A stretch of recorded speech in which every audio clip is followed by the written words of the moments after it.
But we appreciate it. And yes, if we get this.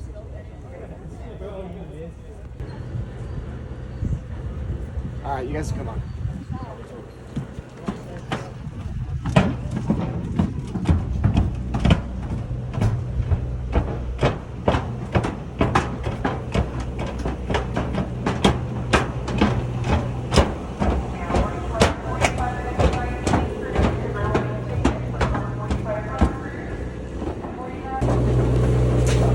Here.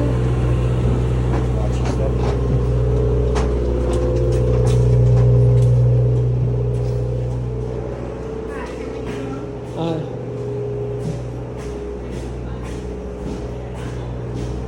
Go outside or inside?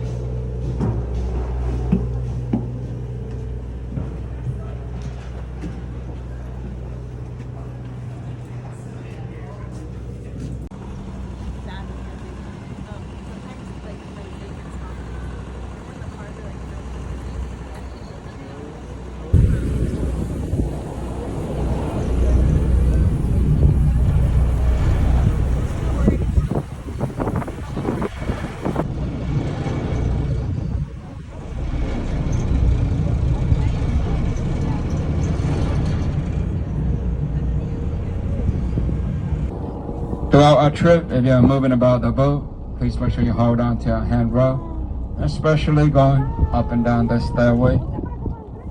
We do have our snack bar down inside the main cabin. You can see Consuelo. So you got chips, cookies, candy, sodas, water, and those ice cold beers. She will be yap.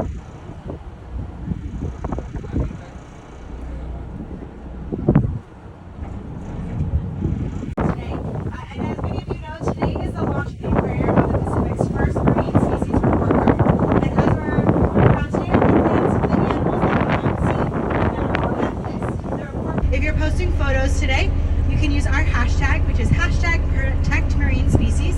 And if you're interested in learning more, you can visit our website and search our Marine Species Report Card to learn more about from the aquarium, who'd be happy to answer your questions. And sit back, enjoy, and keep an eye out for whatever you can see.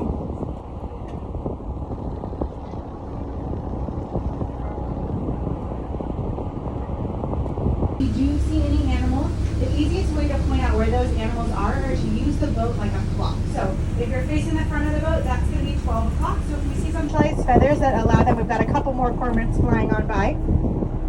Specialized feathers that allow them to be pretty much waterproof when they're diving in. They feed on fish, and so they're pretty powerful swimmers. We can recognize cormorants. We've got them actually hanging out on this little buoy as well. They have dark black feathers and a long neck. That long neck does help them reach out and grab that fish when they are hunting.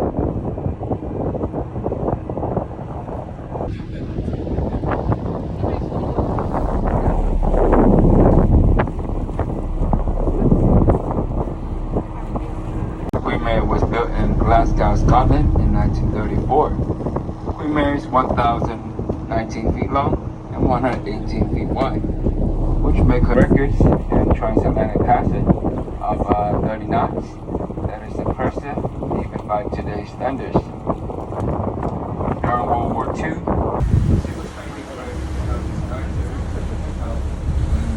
back around North Atlantic, earning her the nickname Grey Ghost, that allowed her to survive the war unscathed.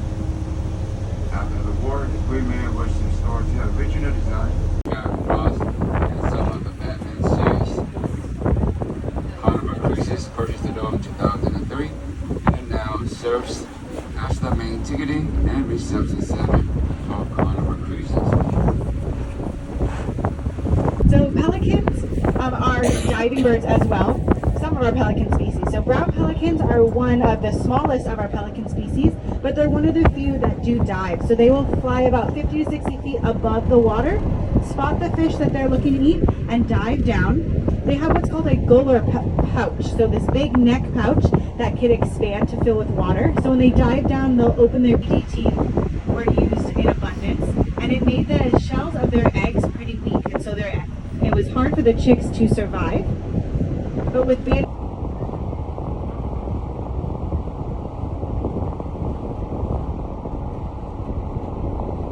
Now, even though they are one of the smallest of the pelican family, they are very large birds. They have a wingspan of about 6 feet. And we often see them flying in that V formation. And that actually... The Port of Long Beach was established back in 1911. Today has grown to cover more than 8,000 acres and is your gateway for international trade between the United States, Asia,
That's one way we can tell the difference.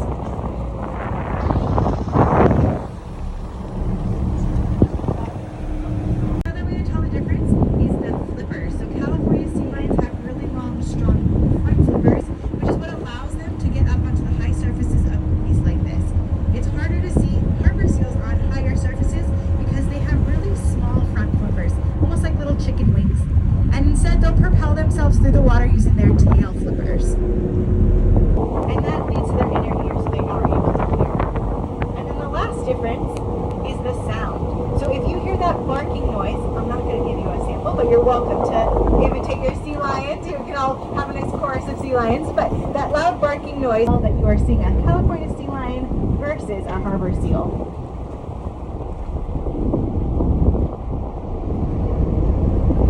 We are right along our break wall right now in front of us. It's a great place to see lots. It was built to protect the harbor and the port, so it keeps those big strong waves from ruining all the businesses here and from protecting the port. But it also has created a new habitat. So animals who like to live along rocky surfaces have found homes along our break wall.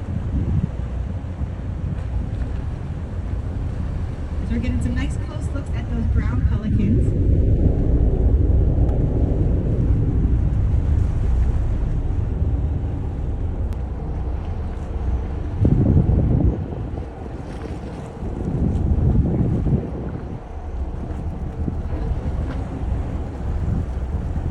Excellent. So we also have a harbor seal. So that adaptation to help protect itself, but you can see it kind of bobbing its head. So on these lower rock surfaces, we've got a couple of them. You can see 4 actually. The more you look and once you notice them, you'll be able to see we've got quite a few of them. Like, oh, now I know what I'm looking at. So oftentimes on the lower rocks is where we'll see these harbor seals, and that's because of those short flippers. They can't propel themselves up higher the way that sea lions can, so they tend to be on those lower rocks. They both have kind of sausage-like bodies, but our harbor seals tend to have more sausage-like body. And actually the way that they move when you see them kind of bouncing along is called galumphing. It's about as graceful as that word sounds.